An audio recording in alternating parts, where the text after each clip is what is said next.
우리 서로 앞뒤좌우 인사하시면서 주 안에 사랑하고 축복합니다.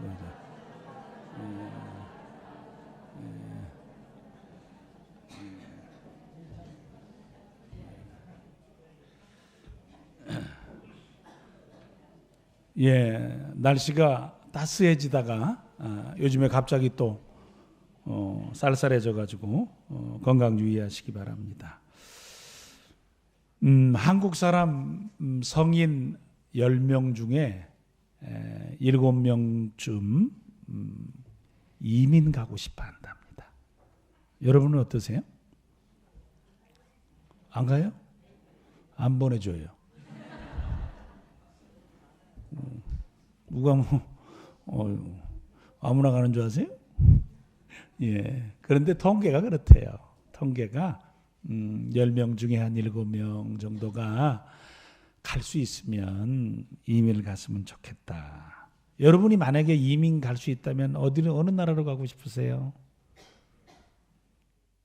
생각해 본 적이 없어서 가고 싶은 데도 없죠. 호주요. 알겠어요. 근데 가고 싶은 통계에 나온 것은 카나다를 가고 싶어 한답니다. 카나다. 그게 1위고 두 번째가 호주, 세 번째가 뉴질랜드, 그리고 스웨덴, 뭐 이렇게 가고 싶어 한대요. 왜 가고 싶으냐? 그러니까 여유로운 삶 때문에 가고 싶다. 조금 여유롭게 살고 싶어서. 그 다음에 그냥 이꼴 저꼴 보기 싫다. 텔레비전에 그냥 맨 나와가지고 하는 짓거리들과 소리들 들어보면 나보다 못하다. 이것들 그냥 위에서부터 아래까지 싹 깔아도 시원찮다. 부정한 사회 때문에 난 가야 되겠다. 그 다음에 사회복지제도가 좋으니까 가야 되겠다. 그 다음에 뭐니 해도 2세 교육을 위해서 가야 되겠다. 여러분 그냥 그런 생각을 가지고 계시다면 존말할 때 그냥 사세요. 저도 이민 갔다 왔잖아요.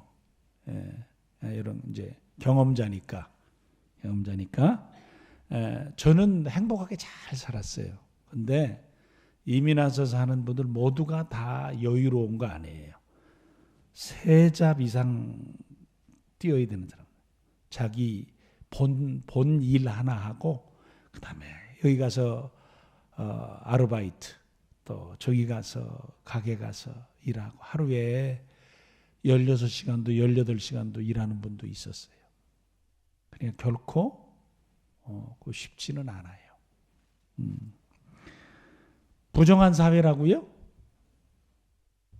사람 사는 데는 다 비스무리해요. 그게 어떤 형태로 나타나느냐? 복지제도요? 우리나라도 좋아지기 시작했잖아요. 그렇죠?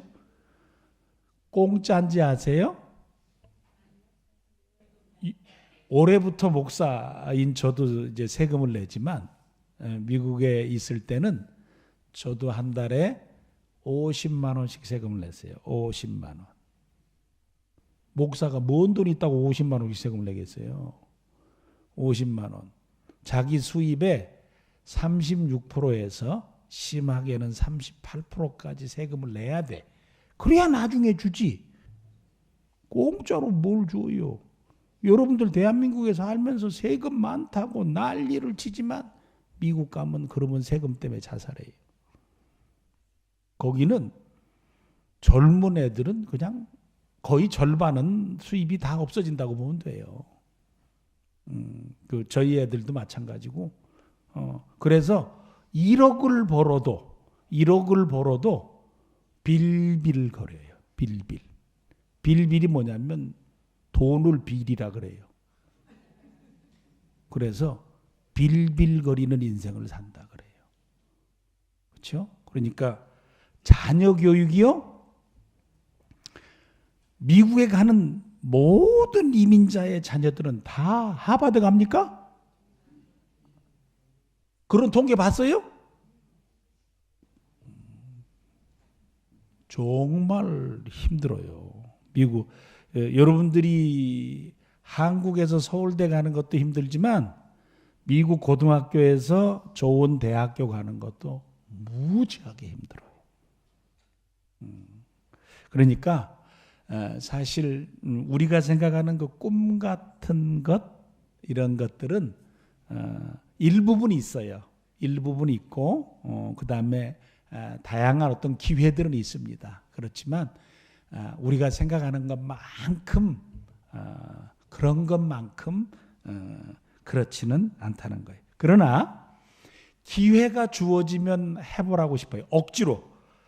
안 되는데 억지로 만들어서 갈 것은 없지만 기회의 문이 열려지면 한번 가보라. 가서 부딪혀서 같은 고생과 같은 삶을 살아가면서 한번 자신의 생애들을 또 새로운 문들을 열어갈 수 있으면 열어가라. 그런 얘기도 같이 드리고 싶어요. 그러나 그게 모든 문제를 해결해가는 해결 방법은 아니다라는 겁니다. 여기 우리도 가장 좋은 나라에 가서 가장 좋은 삶을 살고 싶지만 오늘 로마서에도 당시에 모든 길은 로마로 통한다. 세상에서 정치, 경제, 사회, 문화, 모든 군사 최대 강국인 로마를 가고 싶어하는 사람이 한 사람이 있었습니다. 누구였죠? 바울 사도예요. 바울 사도는 로마 시민권자였어요. 그런데 로마에 가본 적이 없어. 로마의 땅이었던 영토에서 태어났기 때문에 시민권자가 됐기 때문에 그는 로마에 가지 않았고 그래서 하나님의 부르심을 받아서 사역을 하는 동안 로마를 향해 가고 싶었어요. 왜 가고 싶었겠어요? 우리처럼 세상 꼴 보기 싫어서? 아니면 자녀 기르고 복지제도 때문에? 아니면 여유로운 삶을 찾아서? 아니죠. 바울 사도는 간절하게 하고 싶은 일이 있었어요. 바울 사도의 간절하게 하고 싶은 얘기를 저희들이 이 시간 잠깐 살피면서 그 과정 속에 로마의 상황과 또 그들을 향한 바울의 원함을 통해서 몇 가지 사실을 살펴보기로 원합니다. 먼저 8절에 보면 바울 사도가 로마에 있는 성도들이 믿음 생활을 잘하고 있다는 것에 대해서 너무나 감사했어요. 그렇죠? 아마 누구라도 그럴 거예요. 멀리 떨어져 있는데 멀리 떨어져 있는 자식들이나 또는 친척들이나 소식이 들려올 때 좋은 소식 들려오면 특별히 믿음의 가정에서는 예수 잘 믿는다는 소식이 들려오면 그곳에 더 큰 즐거움이 어디 있겠습니까? 바울 사도가 로마에 있는 성도들이 신앙생활을 잘한다는 소식을 듣고 하나님 앞에 너무 감사했어요. 하나님 너무 감사합니다. 그런데 오늘 말씀을 보면 감사하면서도 한쪽 귀퉁이에 안타까움이 있어요. 그래서 그 안타까움 때문에 로마를 가고 싶어 했습니다. 바울 사도의 사역 원칙이 있어요.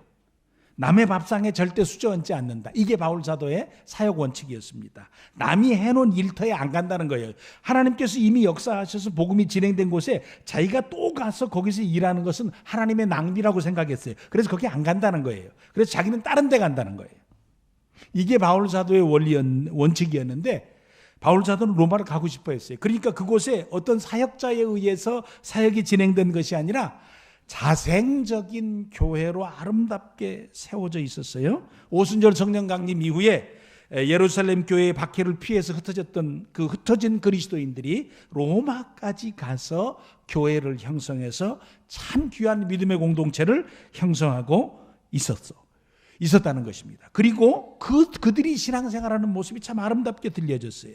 그러나 그랬기 때문에 그들에게 부족한 점이 있었다는 거예요. 복음의 내용에 대해서 또 즉 무엇을 믿어야 될까에 대해서 또 상황적인 삶에 대해서 그들이 어떻게 믿어야 될 것인가의 문제에 대해서 조금만 그들을 도와주면 정말 건강한 그리스도인으로 또 열매 있는 그리스도인들로 살아갈 것 같아서 가서 도와주고 싶다는 거예요. 그런데 길이 안 열리는 거예요. 여기 자꾸 막히는 거예요. 그렇죠? 그래서 13절에 보면 이방 다른 지역에서는 자기가 가서 일하면서 많은 열매를 맺고 있는데 여러 번 가고자 하느냐, 여러 번 가고자 했으나 간절히 원했으나 길이 딱 막혔다고 그랬어요. 참 안타까운 부분이기도 하죠.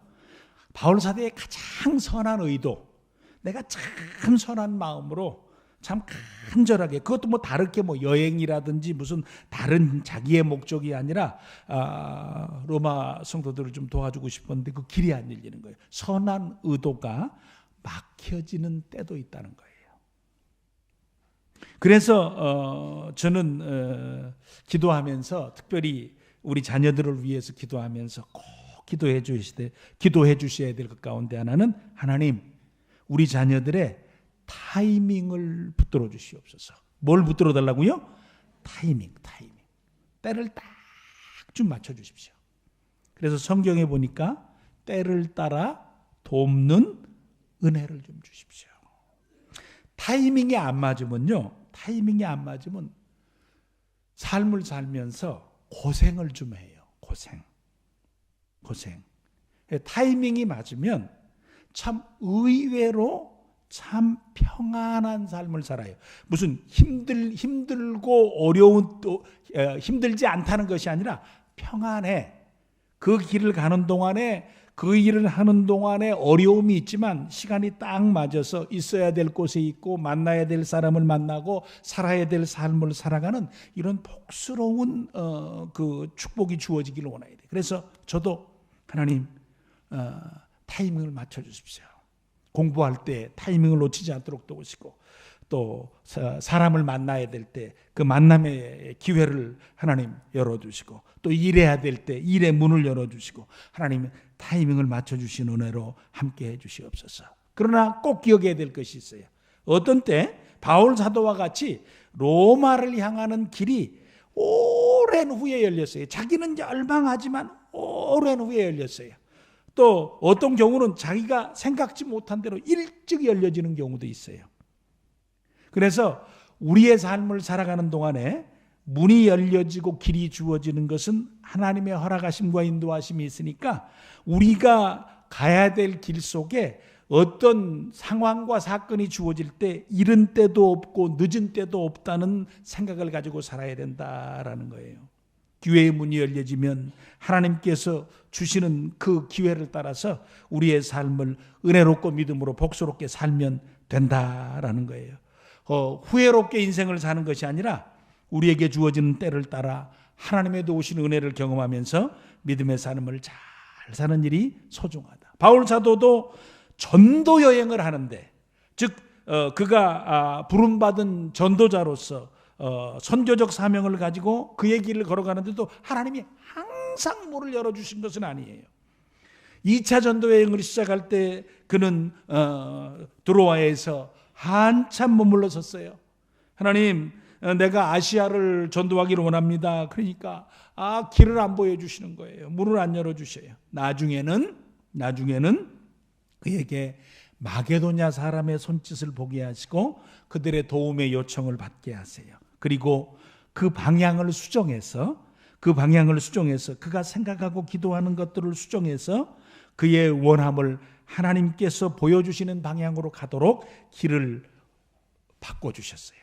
때로는 우리의 삶을 막으실 때, 때로는 우리에게 기회를 주시지 않을 때, 문이 열려지지 않을 때 우리가 기도하면서 생각해 보아야 될 것 가운데 하나가, 혹시 내가 가는 길, 내가 지금 하려고 하는 일, 내가 원하는 것들, 내가 마음먹은 것들, 이런 부분에 고쳐야 될 것은 없는가, 바꿔야 될 것은 없는가, 또는 다른 준비해야 될 것은 없는가를 점검하는 일이 필요하다. 왜냐하면 바울 사도의 생애 가운데 길이 막혀질 때 보니까 길이 막혀지는 과정 가운데서 그의 방향을 수정해 주시더라라는 거예요. 그래서 때가 막혔을 때, 어떤 기회의 문이 닫혔을 때 그 과정 가운데서 하나님, 그러면 나는 어떻게 해야 됩니까? 어떻게 해야 됩니까? 라고 묻고, 그리고 그 과정 가운데서 방향을 전환할 수 있는 부분이 있어야 한다라는 겁니다. 또 감옥에도 여러 번 갔습니다. 빌립보에서도 감옥 갔죠. 아주 선한 일을 하고 감옥 갔습니다. 귀신 쫓아내어서 고쳐주고 감옥 갔어요. 가이사랴에 2년 동안 감옥 갑니다. 로마에서 2년 동안 감옥 갑니다. 길이 막힌 정도가 아니라 이제는 붙들렸어요. 붙잡혀서 옴짝달싹 못하는 시간을 삽니다.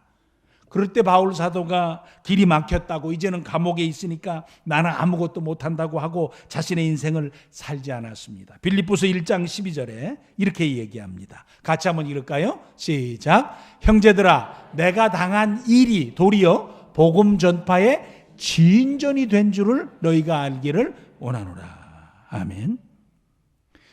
자기가 당한 일이 뭐예요? 지금 어디 가는 거예요? 감옥 가는 거예요. 감옥 가는 건데 감옥 가는 일이 복음 전하는 일에 사용됐다는 거예요. 깜짝 놀랄 일이죠. 여러분, 여러분이 평생 살면서 죄수 만날 수 있겠어요, 없겠어요? 죄인 경찰서도 한번 우리 갈 일이 없잖아요. 저도 아직 경찰서도 가본 일이 없어요. 얼마나 착한지. 제가 경찰한테 붙들려 본 적은 한 번 있어요. 딱지 떼려고. 예, 그렇지만 경찰서에 간 일이 없어요. 예, 앞으로도 안 가기를 원해요. 그런데 바울 사도는 감옥에 한 5년 가 있으니까 감옥에서 죄인들을 만나는 거예요. 그래서 그 죄인들에게 복음을 전할 수 있었어요. 제가 아마 평생 고약한 죄인들을 만날 기회가 없을 거예요. 왜? 저는 저의 삶을 살면서 목사가 어디 가서 나쁜 사람 만날 기회가 있겠습니까? 그렇죠? 제가 의도적으로 그 일을 계획하지 않는 한. 그런데 바울 사도는 감옥에 넣으면서 나쁜 사람도 만났지만 관리들도 만나는 거예요. 정치인들도 만나는 거예요. 그래가지고 오히려 감옥에 있는 동안 바울은 자신이 가지 않고 자신을 찾아오는 사람들에게 복음을 전할 수 있는 기회가 주어졌어요. 자기는 갇혀 있어서 아무것도 할 수 없다고 생각했는데 그 갇힘이 오히려 기회가 되어서 다른 사람에게 복음을 나눌 수 있었다라는 거죠. 저나 우리 식구들은 내 상황이 좋으냐 안 좋으냐, 내 환경이 괜찮으냐 안 괜찮으냐라는 문제 때문에 고민할 때가 있지만 그러지 말자는 거예요. 내가 안 좋으면 안 좋은 상황 가운데서 예수 잘 믿고 살라는 거예요. 좋으면 좋은 상황 가운데서 감사하면서 하나님께서 나를 통해서 일하실 더 아름다운 몫을 정말 즐겁게 감당하라는 거예요. 우리의 삶 가운데서 막혀졌을 때, 답답할 때, 힘들 때, 그때에 하나님께서 오히려 내 삶을 지옥같이 감옥같이 묶으시는 것이 아니라 그 삶 가운데서도 그 상황 가운데서 나를 통해서 하나님께서 받으실 영광이 있고 열매가 있다는 사실들을 기억하면서 아버지, 세상에 살면서 상황이 막히고 상황이 열리고 상황이 좋고 상황이 나쁘고 거기에 내가 마음이 쓰여가지고 내 인생을 거기에 초점을 맞추어 살지 않도록 도우시고, 그것이 나쁘든 좋든 나는 내 자리에서 내 몫을 참 좋은 그리스도인으로, 부르심받은 그리스도인으로 내 삶을 잘 살아가는, 그래서 날씨와 상관없는 전천후 그리스도인, 상황과 상관없이 내 삶을 내 갈 길을 잘 가는 그런 내가 되도록 도와주시옵소서. 소원하며 우리의 삶의 길을, 믿음의 길을 걸어가는 저 우리 사랑하는 식구들이 되시기를 간절히 축원해 드립니까?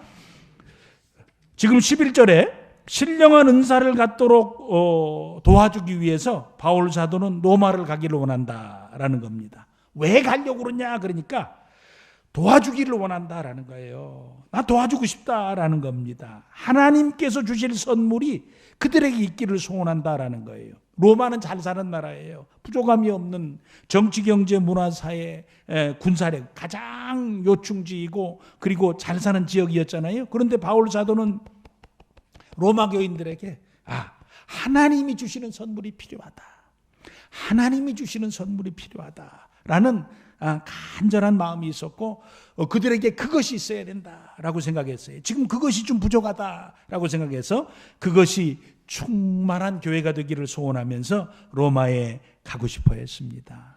로마 성도들이 하나님께서 주시는 성령의 귀한 축복 가운데서 충만함과 그리고 그 과정 중에 성숙한 그리스도인의 삶을 살기를 소원하는 거예요. 그것은 하나님께서 사람들을 통해서 맺으실 열매를 거두어가는 것이고, 성도는 하나님이 주시는 선물을 받아 축복된 삶을 사는 것이고, 바울 사도에게 있어서는 사역을 감당하면서 말할 수 없는 즐거움을 누리는 거예요.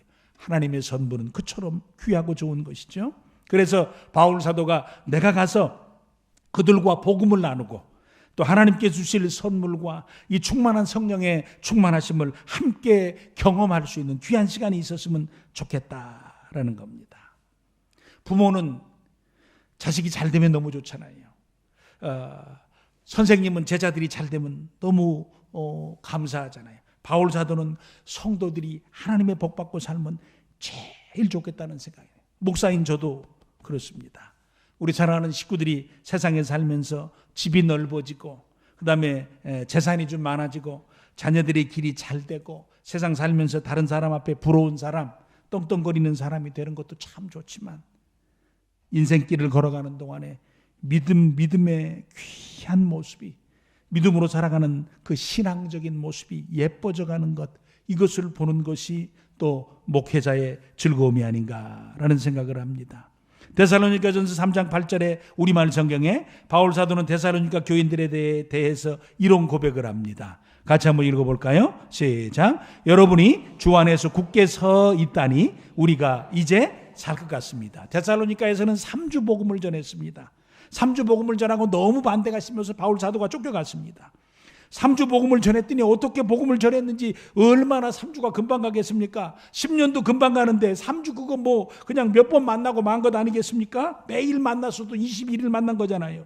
그래서 그들에게 복음을 전했을 뿐인데 그들이 우상으로부터 다 돌아와가지고 예수 믿고 나서 그들에게 주어진 고난을 다 이기고 그리고 예수 믿고 살겠다고, 그 다음에 사람에게 방해를 받고 그 다음에 지역사회에서 어려움을 당하고 많은 일들이 있었지만 나는 예수님 안 버린다고 굳게 서 있다는 소식 을 바울 사도가 듣고 바울 사도가 뭐라 그러냐면 내가 이제 살 것 같다고, 내가 이제 살 것 같다, 이제 숨통이 트인다고. 그것 때문에 너무 걱정을 했는데 숨통이 트인다고 그랬습니다. 저희도 그랬으면 좋겠습니다. 우리의 삶을 살면서 자녀들을 길러가면서 우리 자녀들이 예수 잘 믿는 믿음의 자녀들로 길이어지는 것을 보면서 기뻐하는 우리의 부모님들이 되기를 소원합니다. 또 우리가 우리의 삶을 살면서 나를 통해서 다른 성도의 연약함이나 부족함이 보여질 때 그들을 비난하거나 무시하는 것이 아니라고 도와주고 채워주고 위로해주고 변호해 주어서 또 그들을 도와주어서 그들 가운데 연약함을 극복하고 좋은 성도로 성장할 수 있는 귀한 축복이 있기를 소원합니다. 그래서 아버지, 바울 사도가 가진 기쁨 우리도 갖게 하셔서 그게 내 개인의 삶 속에, 우리 가정 속에 있게 하시고 우리 교회 속에 있게 하셔서, 그래서 누군가를 돌보면서 또 구역장님들은 구역장님대로, 교사들은 교사들대로, 또 이 교구에서는 교구를 돌보면서 또 각 이 전도회의 리더들은 전도회의 리더들로서 그 사역을 감당하면서 하나님, 우리는 우리의 삶의 영역 속에서 또 우리의 공동체 안에서 내가 누군가를 돕고 누군가를 세워가는 일에 아름답게 쓰임을 받도록 도와주셔서 그런 귀한 교회가 되게 하셔서 참 아름다운 공동체로, 건강한 공동체로, 하나님이 기뻐하시는 성약교회로 세워져 갈 수 있는 복이 우리의 복이 되기를 다시 한번 축원해 드립니다. 나중에 바울 사도가 로마 교회를 향해서 그 부분을 15장 1절에 이렇게 썼습니다. 믿음이 강한 우리는 마땅히 믿음이 약한 자의 약점을 담당하고 누구를 기쁘게 하지 말라고요? 자기를 기쁘게 하지 아니할 것이라. 도와주고 담당해줘라 라는 거예요.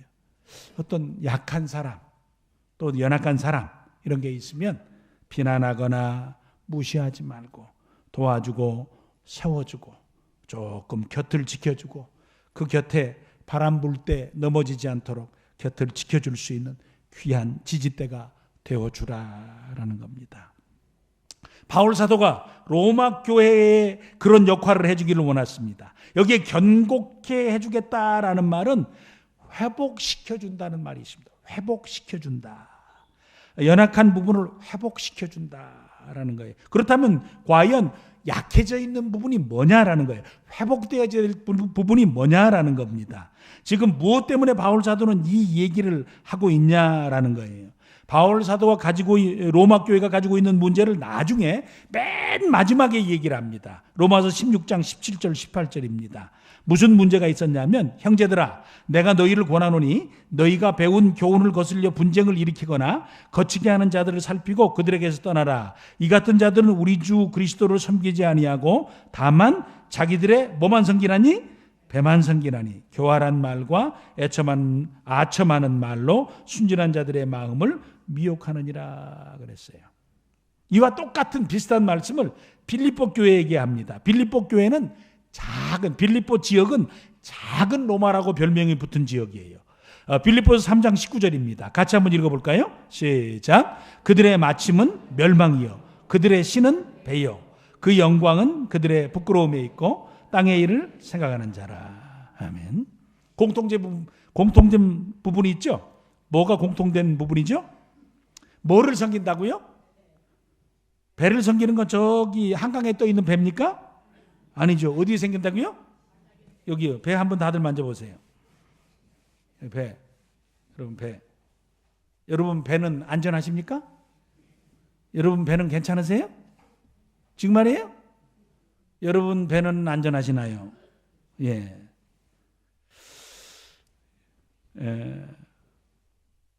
배는 정직합니다. 배부르면 좋아합니다. 아침 안 먹고 오신 분들 요때 좀 시장하시죠. 목사 빨리 끝났으면 좋겠죠. 천만에요. 아직 30분은 남았어요. 요때 빨리 끝나고 밥 먹었으면 좋겠는데. 여러분 저도 쌍둥이를 키워봐서 이 젖 먹이는데 도사입니다.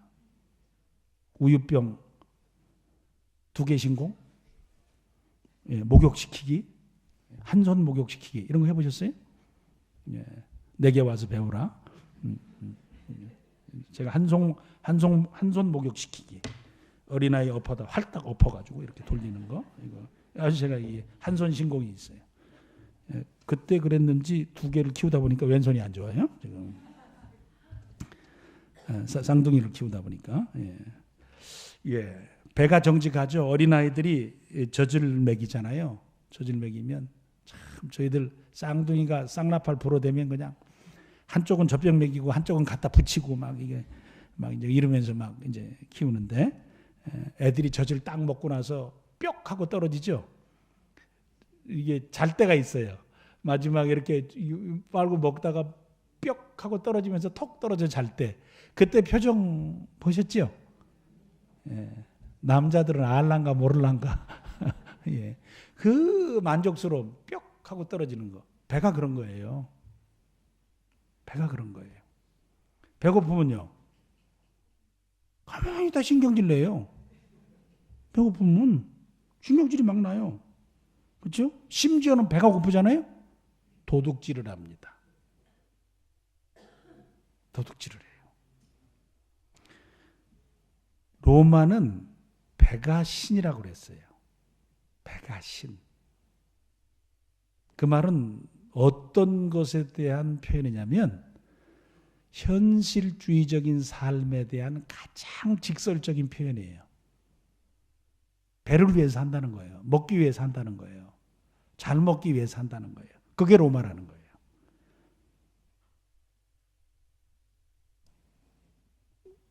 자신의 삶을 살면서 우리의 삶의 배부름에 대한 문제가 굉장히 내가 잘 이기고 있는 것 같지만 세상을 살아가는 날 동안에 가장 이기기 힘든 문제 가운데 하나라는 거예요. 배고픔을 견딜 수 있는 순간부터 사람들은 다른 것보다 그것을 더 사랑할 수 있게 돼요. 여러분 공부 열심히 하는 애들은 밥 먹는 것보다 뭐를 더 열심히 합니까? 밥 먹어라 그런데 공부하는 애들이 있어. 이런 정신 나간 애들이. 저는 된장국 냄새만 나면 책상, 밥상 앞에 앉아 있어요. 아주 미소를 지으면서 빨리 주세요. 근데 우리 집에도 밥 먹는데 별 관심 없는 애가 있어요. 밥 먹으라 그래도 밥 먹다가 또 가. 자기가 하던 것도 해. 그렇죠? 걔는 공부를 조금 잘해. 저는요, 힘이 좀 세. 뭐 딱 공평한 거죠, 뭐. 배를 이길 수 있다고요? 현실적인 문제를 이길 수 있다고요? 여러분, 주일날 나와서 일하면 100만 원 준대, 100만 원. 주일날 나와서 일하면 100만 원 준다고 그러면 예배 오겠어? 100만 원 받으러 가겠어? 성도 형제, 어디 올 거요? 할렐루야. 성략교회가 이 정도입니다. 그렇죠? 1억 줄게. 옥이야. 기도하고 싶지? 배라는 게 그런 거예요. 여러분과 제가 배의 문제에 대해서 아마 아무것도 아니야. 뭐 배란 뭐 그런 거지. 뭐 그거는 그런 거야. 생각할 수 없어요. 여러분들의 지위가 올라가고 세상 가운데서 더 편안한 삶을 살고 세상에서 올라가서 지금 올라간 사람들이 가장 추잡한 어떤 삶의 결과를 우리 상황 가운데 보여줘도 여러분이 그거를 쉽게 생각할 수 있다고요? 아니에요. 저부터 시작해서 우리 모두는 배에 굉장히 민감합니다. 배고픔과 배부름에 굉장히 민감하게 반응하고 삽니다. 로마 시대에 가장 중요한 이슈 가운데 하나가 배가 너희들의 신이다 그랬습니다. 그런 상황 가운데서 우리는 뭘 생각할 수 있죠? 로마의 그리스도인들은 이 로마서를 쓸 때의 상황이 한 57년 정도, 예수님 십자가에 달려 돌아가신 지 약 30년이 덜 되는, 그러니까 로마의 그리스도인이 형성되기 위해서 예루살렘에 핍박이 왔고 핍박이 온 그리스도인들이 예수 그리스도의 십자가에 그 뚝뚝 떨어지는 십자가의 피를 목격한 은혜의 사람들, 그리고 오순절 성령 충만을 경험했던 그리스도인들, 그리고 야고보 사도가 순교의 제물로 죽어가는 장면을 목도했던 그 그리스도인들이 퍼져나가서 디아스포라를 쭉 형성하고 또 그들이 그 사실을 전하고 나누면서 이제 쭉 전달이 돼서 지나갔을 거예요. 고난의 시기를 순교적 신앙으로 이겨냈던 그들에게 다가왔던 달콤함이 있었습니다.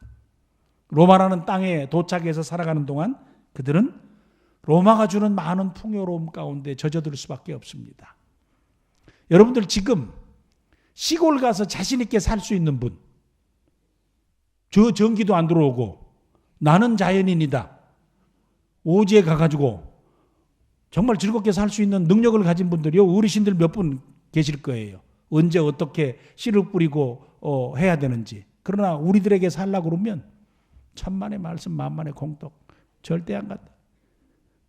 저 같은 경우도 가고 싶은 마음은 있는데 자신은 없어요. 왜?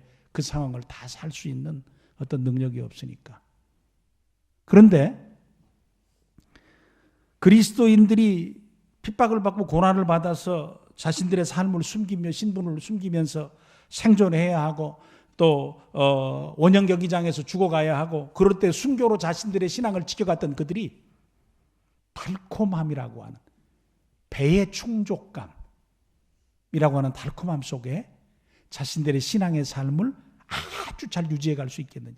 그들은 칼은 두려워하지 않았는데 그들에게 배를 채우는 만족감은 참 쉽게 이겨내기가 어려웠어요. 개구리 삶기 우리 수십 번 얘기를 하죠. 개구리 삶을 때 팔팔 끓는 물에 개구리를 딱 집어넣으면 개구리가 들어가서 삶아진다고 그래요? 안 삶아진다고 그래요? 실험을 해봤는데 안 삶아진대요. 개구리가 톡 튀어나온대요. 잔인하기 때문에 실험해 볼 수는 없어요. 그렇죠? 이번 여름 성경학교 때 한번 애들 시켜봐라 그랬더니 교사들이 고개를 갸우뚱 큰 불가하옵나이다. 어떻게 생명체를 뜨거운 물에. 근데 반드시 튀어나올 테니까. 그런데 개구리 삶을 때 그래서 어떻게 삶으라고 그러죠? 찬물에 넣어서 개구리가 인식할 수 없을 정도로 서서히 온도를 뭐라고요?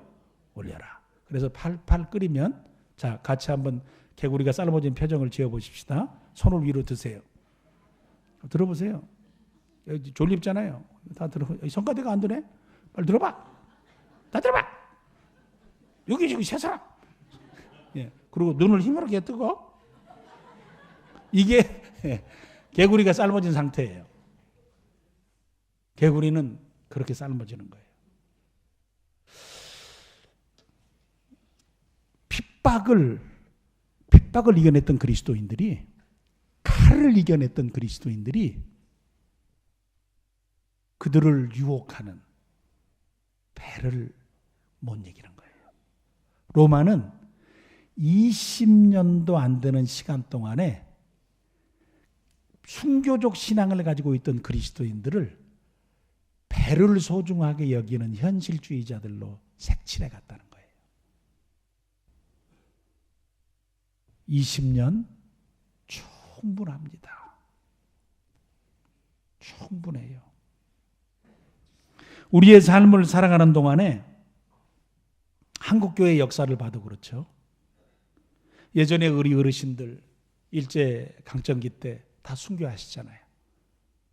쇠 길을 걸어가며 그 다음에 옥중 성도들로 옥에서 돌아가시고 그 신앙을 위해서 다 순교하시는 일이 있지 않습니까?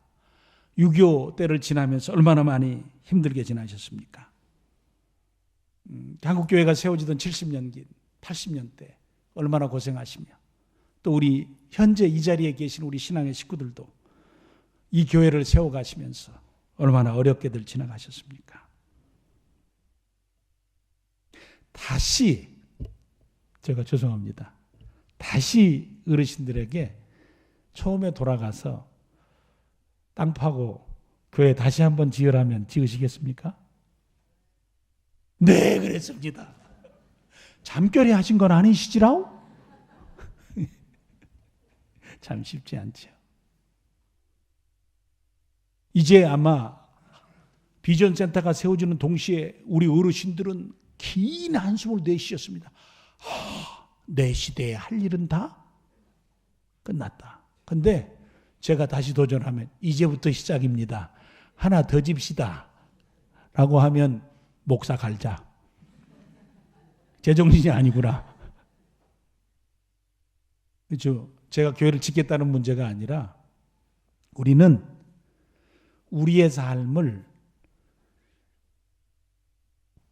지금 현재 살아가는 삶 가운데서 한국 기독교의 고난이라고 하는 문제들을 다 빼가기 시작합니다.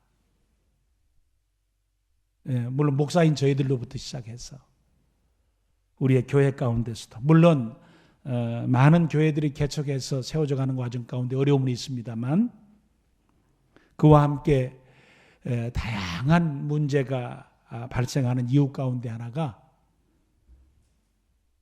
교인들이 어려운 장소에 가지 않습니다.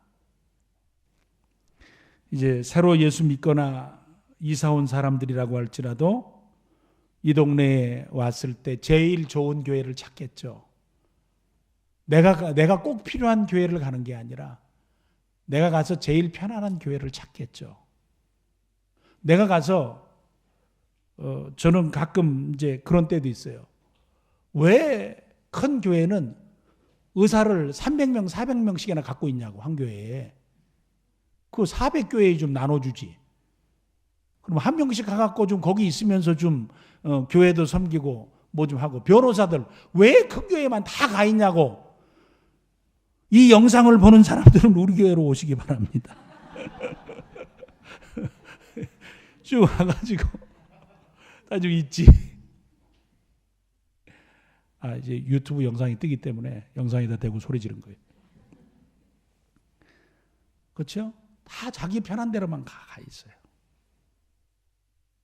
이 시대가 우리의 삶을 살아가는 날 동안에 20년도 안 되는 짧은 기간 동안에 로마의 배중심적인 사고, 배를 만족시키려고 하는 현실주의적인 사고가 로마의 그리스도인들을 색칠해 가기 시작했습니다.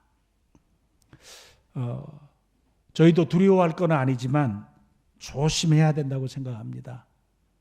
저 같은 경우에도 그러기 쉽고, 또 우리 교회나 식구들도 우리를 물들이려고 하는 세상과 세속적인 관점과 사고와 가치관이 저희들을 굉장히 많이 물들일 수 있기 때문에 그렇습니다. 세월과 세상 풍조를 이긴다는 것, 그리 쉬운 것이 아닙니다. 로마 성도들의 모습이 어떠했는지를 바울 사도가 로마서 13장 12절에서부터 14절까지를 이야기합니다. 같이 한번 읽을까요? 시작. 밤이 깊고 낮이 가까웠으니 그러므로 우리가 어둠의 일을 벗고 빛의 갑옷을 입자. 낮에와 같이 단정히 행하고 방탕하거나 술 취하지 말며 음란하거나 호색하지 말며 다투거나 시기하지 말고 오직 주 예수 그리스도로 옷 입고 정욕을 위하여 육신의 일을 도모하지 말자. 여기 보니까 방탕하고 술 취한다 그랬습니다. 그것은 꼭 술을 먹고 취해서 비틀거림만이 아니라 세상과 세상의 즐거움에 취해 사는, 하나님을 추구하고 하나님을 구하지 않고 세상적인 즐거움과 세상적인 것들로 취해 사는 모습이죠. 음란과 호색하다는 말은 기본적인 정욕과 욕구를 채워가는 일에 관점을 둔 삶의 모습을 이야기합니다. 다투거나 시기하는 것은 다른 사람을 용납하거나 용서하거나 함께 가는 것이 아니라 다른 사람을 정복하고 눌러서 그 위에 세우는, 군림하는 그런 삶의 형태를 이야기합니다. 전혀 그리스도인답지 않은, 세상은 이 방향을 추구하죠. 세상이 추구하는 방향으로 로마의 그리스도인, 그 참 은혜로운 그리스도인들이 그 로마라고 하는 세속 사회에 그 시대 가운데 물들어가고 있는 모습들을 보면서 바울 사도가 너무나 안타까워서 그들을 향해서 가고 싶었고 그들을 돕고 싶었고, 그래서 갈 수 없었을 때 편지를 쓸 수밖에 없었던 안타까움이 바로 그것이었습니다. 저희들의 신앙의 삶을 늘 100% 유지해 간다고 하는 것은 쉽지 않은 것 같습니다. 늘 어떤 상황 가운데서 방전이 됩니다. 그래서 때로는 우리가 100%의 그리스도인의 모습을 가지고 살아야 되는데 50%, 때로는 20%, 때로는 0%, 때로는 마이너스, 이런 모습들이 저희들에게 나타날 수 있습니다. 상승 각도를 유지하며 살아가야 되는 신앙의 모습이, 그래서 독수리의 날개침의 모습 같은 모습이 우리여야 하지만 우리의 삶을 살아가는 동안에 어떤 때는 영적 침체에 걸려서 우리의 삶을 살아가는데 정말 앞으로 가지 못하고 나 자신을 회복하는데도 꽤 오랜 시간을 투자해야 되는 연약함과 아쉬움의 시간들을 겪고 지나가야 됩니다. 그렇기에 우리는 믿음의 삶에서 뒤로 물러서는 일을 두려워해야 합니다. 신앙의 삶을 성실하고 꾸준히 사는 일에 관심을 가져야 합니다. 그래서 성도는 능력보다 신실함과 충성스러움이 꼭 필요합니다. 지금 제가 몇 구절을 같이 나눌 텐데 여기에 공통 단어가 있습니다. 공통 단어를 빨리 한번 찾아보시기 바랍니다. 누가복음 9장 23절입니다. 우리는 그러면 이 시대 가운데서 어떻게 살아야 될 것이냐? 또 무리에게 이르시되 아무든지 나를 따라오거든 자기를 부인하고 제 십자가를 지고 나를 따를 것이니라. 제가 빼먹고 읽은 것이 있습니다. 뭡니까? 다시 한번 읽겠습니다. 또 무리에게 이르시되 아무든지 나를 따라오거든 자기를 부인하고 제 십자가를 지고 나를 따를 것이니라. 제가 빼먹은 게 있어요. 여러분 눈이 정확하시네요. 날마다. 고린도전서 15장 31절입니다. 형제들아 내가 그리스도 예수 우리 주 안에서 가진 바 너희에 대한 나의 자랑을 두고 다노니 나는 어떻게 죽노라? 날마다 죽노라. 사도행전 17장 11절입니다. 베레아에 있는 사람들은 데살로니가에 있는 사람들보다 더 너그러워서 간절한 마음으로 말씀을 받고 이것이 그러한가 하여 어떻게? 날마다 성경을 상고함으로. 사도행전 2장 46절 어떻게 마음을 같이하여? 날마다 마음을 같이하여 성전에 모이기를 힘쓰고 집에서 떡을 떼며 기쁨과 순전한 마음으로 음식을 먹고 그랬어요. 보통 전문가들은 100%의 수준을 유지하기 위해서 날마다 연습합니다. 미친 듯이 연습합니다. 저도 요 근래에 가까운 곳에서 미친 듯이 무엇을 하는 한 자매를 알고 있습니다. 아무 데나 연습합니다. 그냥 이게 제가 볼 때 어떻게 저걸 저렇게 좋아할까? 어떻게 저걸 저렇게 좋아할까? 그냥 바이올린을 열심히 합니다. 새벽 4시, 새벽 2시, 새벽 3시. 밤 꼴딱 새고 합니다. 어떻게 저걸 저렇게 할 수 있을까? 나는 돈 주고 하라고 해도 못하겠다. 그래서 자기 수준을 유지하는데 제가 볼 때는 한 번도 자기 수준에 대해서 만족하지 못하는 것 같습니다. 똑같은 걸 똑같은 거 수십 번. 저는 반복을 싫어하는 인생이거든요.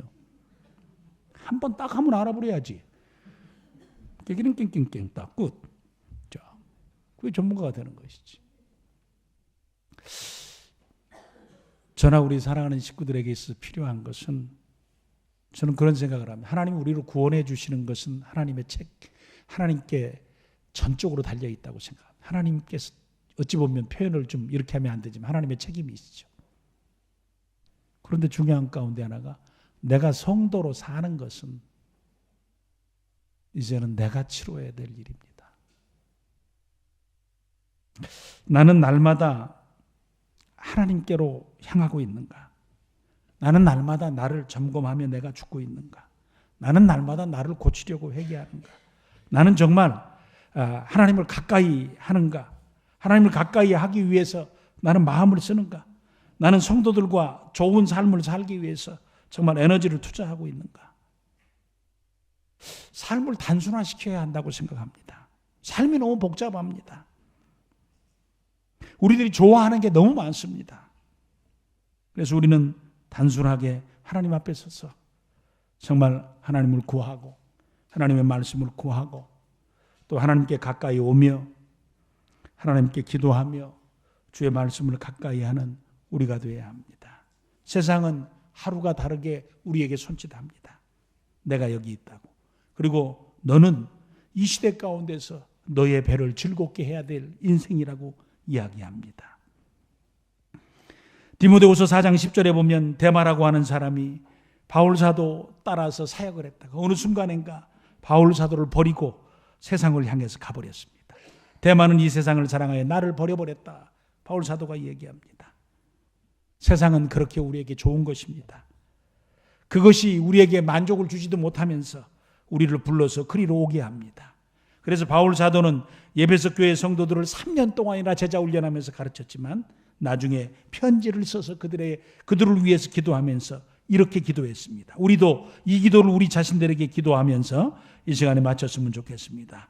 뭐라고 기도했냐면 에베소 1장 7절에서 19절입니다. 같이 한번 읽겠습니다. 시작. 우리 주 예수 그리스도의 하나님 영광의 아버지께서 지혜와 계시의 영을 너희에게 주사 하나님을 알게 하시고 너희 마음의 눈을 밝히사 그의 부르심의 소망이 무엇이며 성도 안에서 그의 기업의 영광의 풍성함이 무엇이며 그의 힘의 위력으로 역사하심을 따라 믿는 우리에게 베푸신 능력의 지극히 크심이 어떠한 것을 너희로 알게 하시기를 구하노라. 하나님, 그들을 도와주시옵소서. 하나님을 잘 알도록 도와주십시오. 마음의 눈을 확 밝혀주셔서 천국 소망을 그들에게 주시옵소서. 세상 살면서 하나님이 얼마나 크신지를 경험하며 살아갈 수 있도록 하나님 도와주십시오. 바울 사도가 기도했습니다. 우리도 우리 자신들을 위해서 기도했으면 좋겠습니다. 하나님, 세상 살면서 하나님 잘 알기를 소원합니다. 하나님 나라의 그 영광스러움과 그 기업의 영광스러움을 나로 하여금 좀 보고할 수 있도록 도와주십시오. 하나님, 크신 하나님을 내가 알게 하셔서 세상 살아가는 날 동안 하나님과 동행하면서 두려움이 없이 내 신앙의 길을 힘께 걸어가도록 도와주시옵소서.